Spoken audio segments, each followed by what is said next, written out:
Hello and welcome, RCSchim on the Eichberg, on my preferred location for tests and videos. Today I want to do a video that I've planned for long. It's the follow-up video to my 2018 grand antenna test, where I sort of developed my own little method to accurately measure decibel readings of different antennas for you. I have a bunch of new antennas that need to be tested.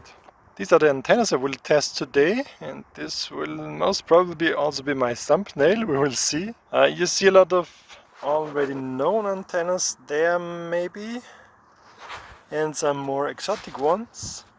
And I want to do a big shout out to Echo from ORT, Old Radio Technology. He's an Indonesian guy, apparently has a lot of knowledge of antennas and how to build them well. He supplied a good amount of antennas for the purpose of this testing. Those are the Shield antennas and the Cloverleaf from ORT. There is a MenaceRC, I had to buy this. These are also ORT. Yeah, and this is a popular antenna, I guess, a 3-turn helical. For good range and good beam width. This is a longer turn helical, and this is the old helicals I used a lot, the circular wireless ones.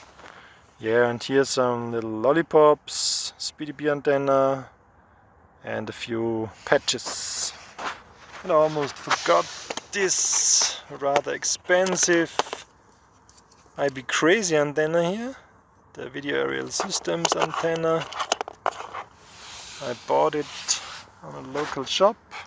Once again, here's my trusty little Spectran, a very good spectrometer which can measure all sorts of frequencies, and I will set it to 5.8 specifically.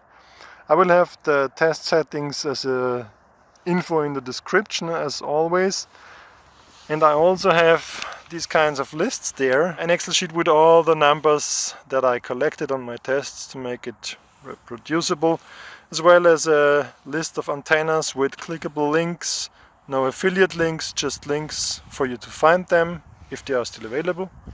First thing that I want to do for myself is I would like to see the same numbers on the same antennas with my test today, so the new antennas fit into this scheme. Here will be the Spectran, 5 meters away will be the transmitting antenna. For transmission we will always have the AOMWay up there on 1 milliwatt. And in the background you see parts of clognets. Without any antenna I see a reading of -82, so it will not go below this. So this is really the end of my test range here. The little SPV on the vertical orientation, it's a good average of 58, and the antenna null gives us 76, 77, something around this. So this is the first gen Lollipop, the second and the third, and this is the kind of similar SpeedyBee antenna. We'll make a quick run of those 3 ones. Okay, the first one here is quite similar. No, it's maybe even better. I would say 58, 59. And the null is at 71. Yeah, just let me get my samples. Lollipop 2.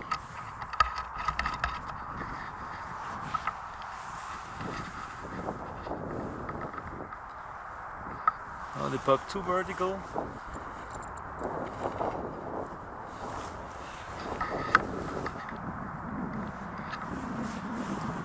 Looks quite similar to me.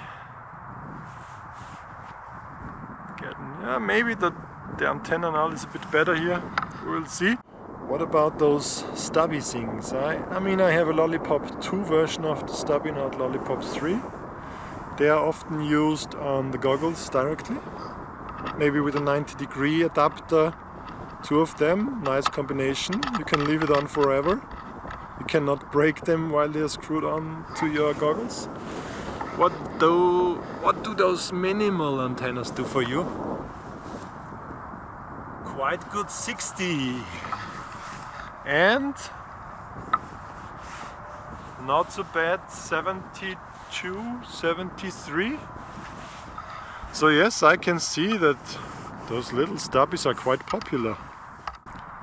Lollipop 3.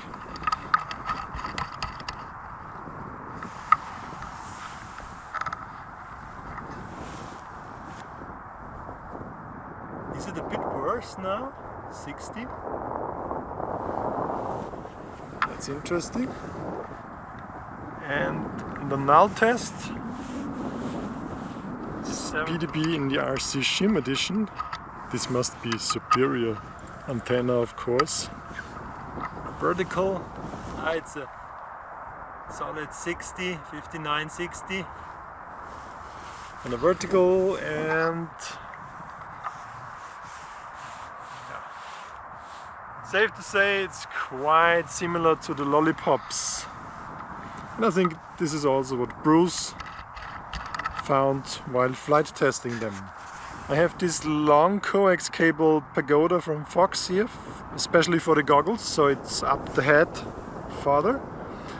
And here is an ORT Pagoda, Pagoda 2. Of course, all of those antennas are on right-hand polarization. And this is also from ORT, and this felt pretty good while using it in flight. It has a nice quality cable. Solid 60. They are pretty damn similar. But as expected, the antenna null here is greater. It's around 80. So I think my test is not 100% accurate.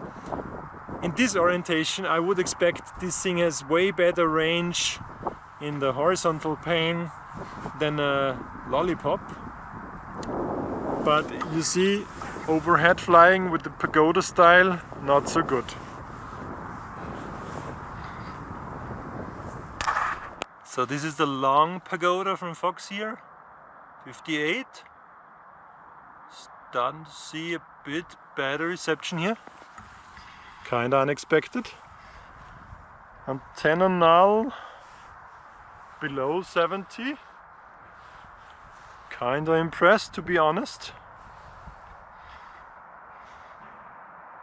Good result.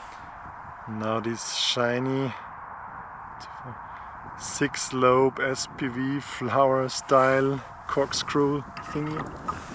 And 58 looks good, 57 maybe even.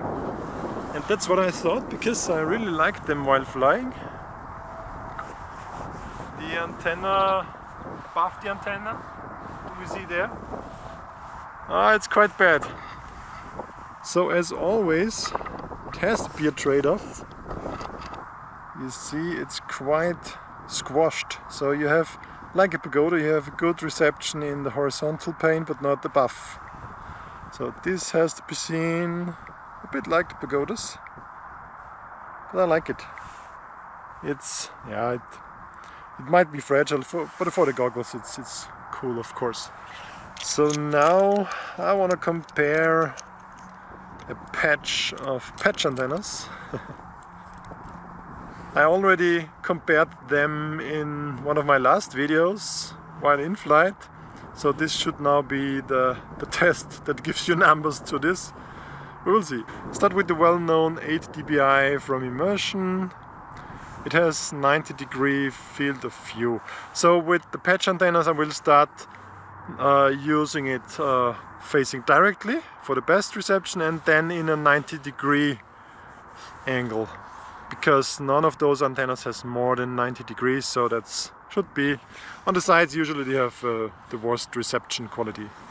And of course now with the patches we have way more gain than with this omnis. So of course in the best direction you see a good reception quality. Now this is the 90-degree value, so I'm looking 90° away from the transmitter and get 65.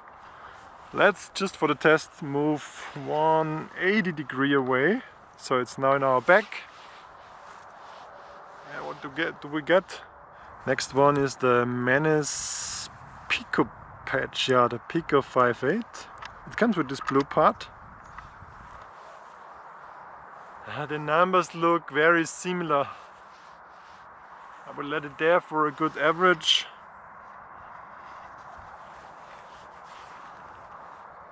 Move the 90-degree angle.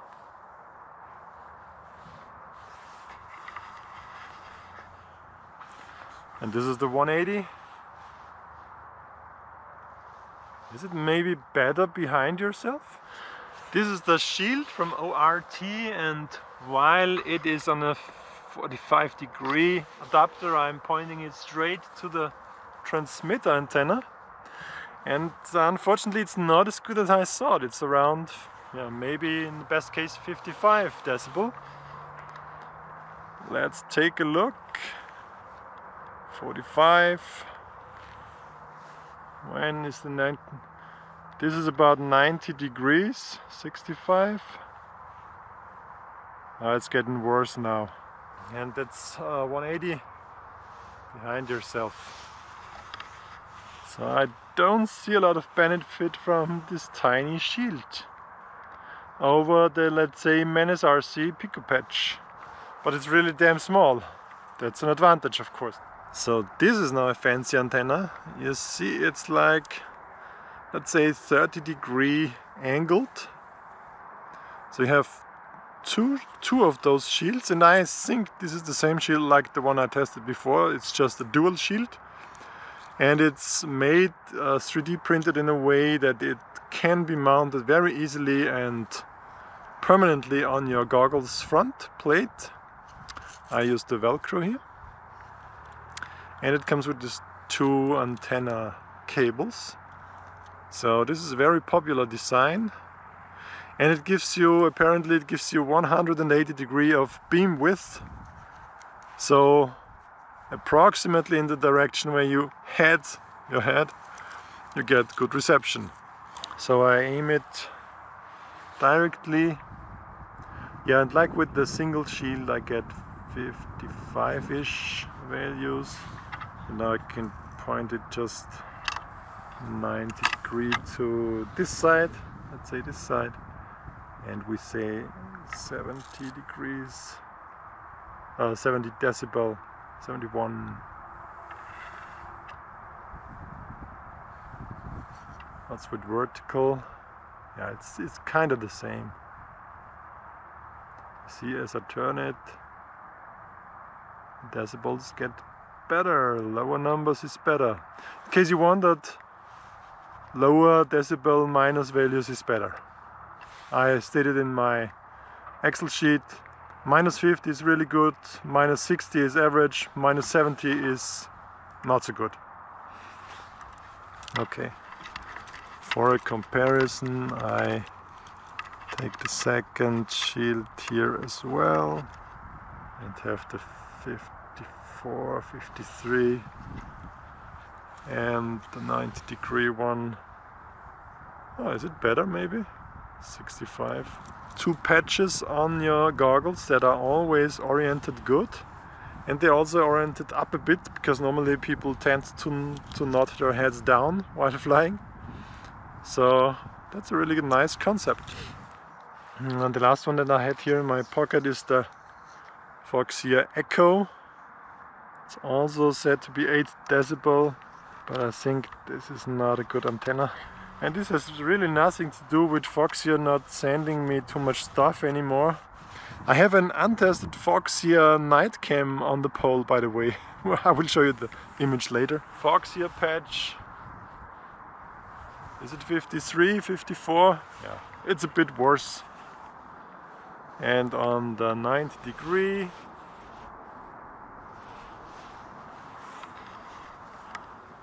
and on the 180-degree, This one I had in my last test is a triple feed patch, the mini version, which can be right or left hand polarized and give me what?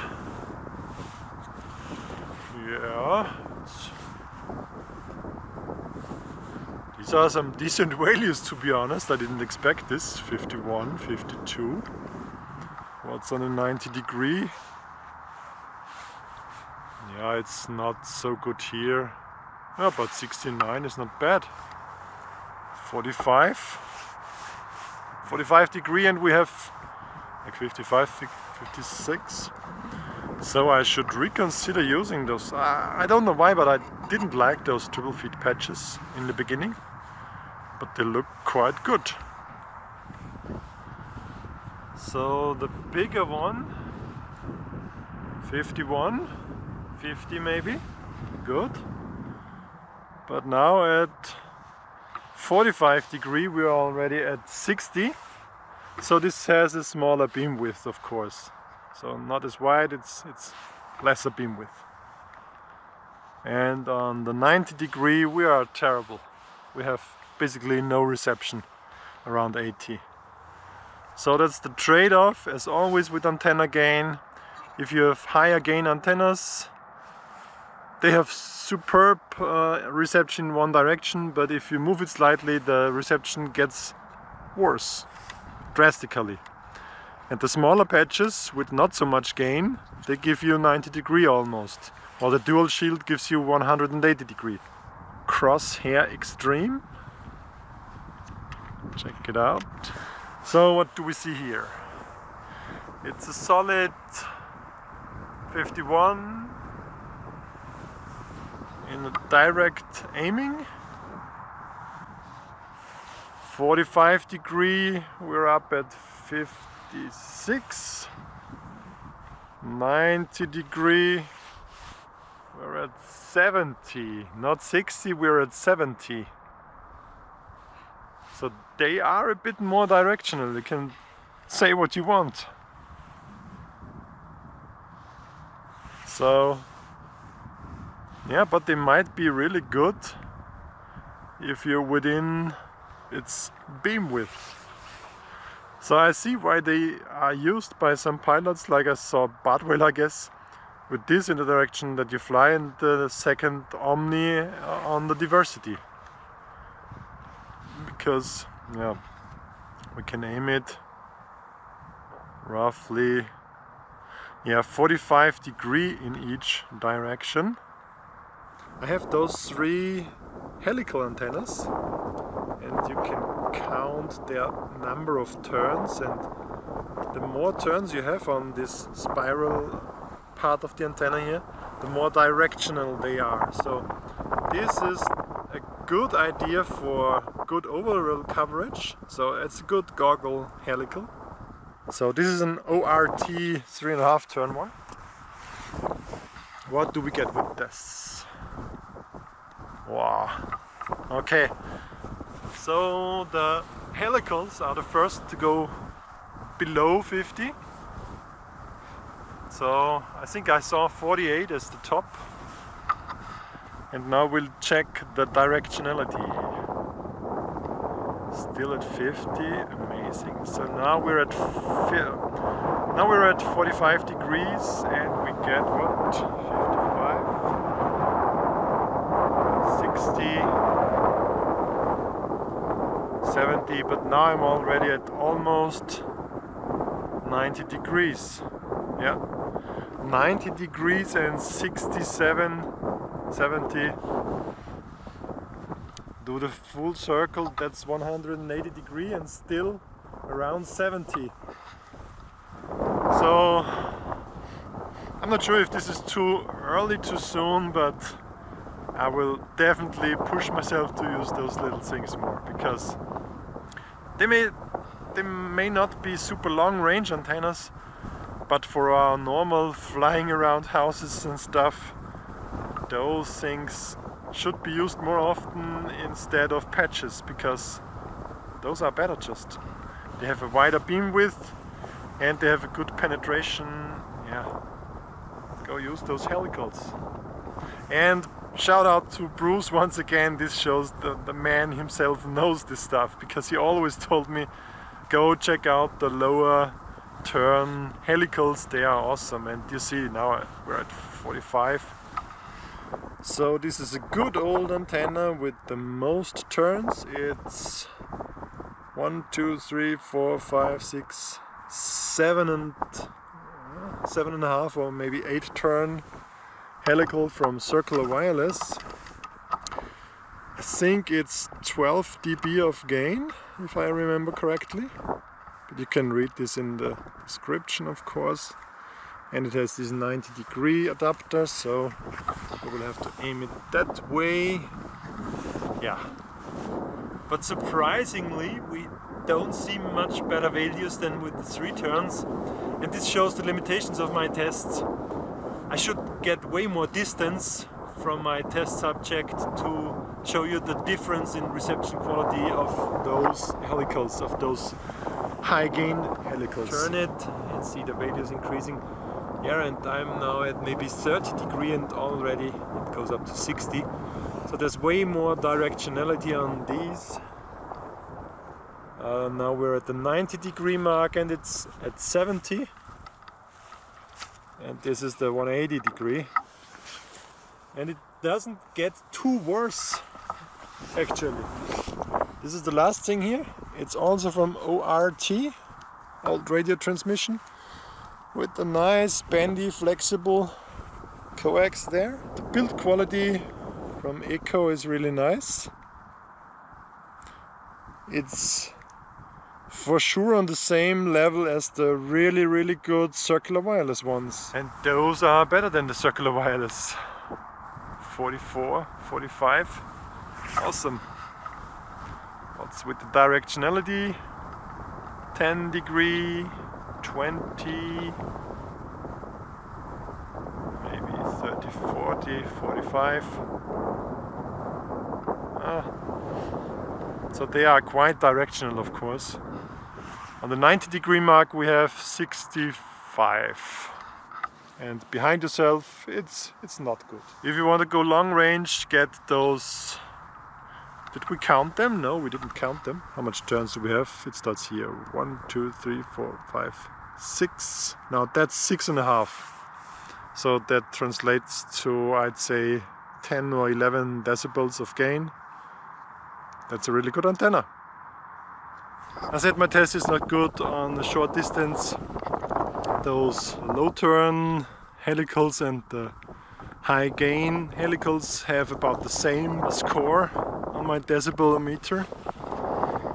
Now I'm 100 meters approximately away from my transmitter. Transmitter is up there. I get 76. Let's just see how much I can turn. Mind, here is the transmitter. You see. Now we are 45, 50 degrees.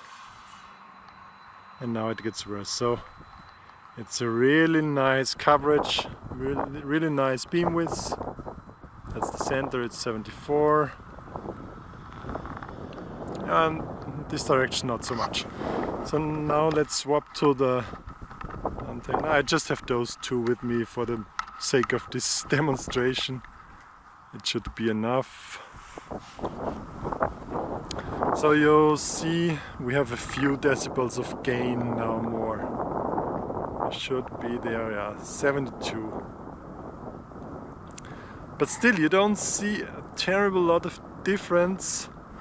Bear in mind I have 1 milliwatt over there and these are now 100 meters, and the difference between these antennas is not too much, but of course the difference of the beam width is there. I have not as much beam width. And maybe you can see it if I move close, like a really good screen capture of the Fat Shark's image that we get here. I promised you a test image of the Foxeer Cat, and very nice. It's already getting dark here soon. This is now, what do we have? Yeah, it's 4 o'clock.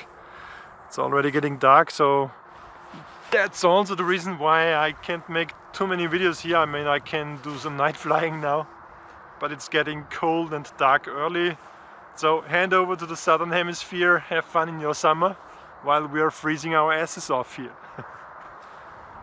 So that's a cool match for the rapid fire and the fat chucks here. The thing is though, I'm afraid I will not use those fat chucks as often as I did, because I started using the DJI FPV HD system and it's really awesome. And I'm so eager to make the review, but also there are a ton of reviews out there and all of them are really good, or most of them are really good. So you will probably know all of the facts already. If you're keen to hear it from my mouth, just be patient a bit more. I want to do a lot of testing with it and give you facts that you maybe didn't know, or give you a very compressed video with a lot of facts that I found out. It's really good system. It has a few things you need to know before you buy it, but generally speaking it's a revolutionary system in terms of quality and ease of use, and yeah, it just works so damn well. I don't want to talk too long about the DJI system, but this will for sure be one of my next videos. That being said, thanks a lot for watching. See you next time. If you found this video by error, please consider subscribing, because I put a lot of work and heart into my videos. Subscribe, and if you're a subscriber, consider the bell icon to go to the next level, because with the bell you get all the benefits, okay? Thanks for watching. See you next time. Bye.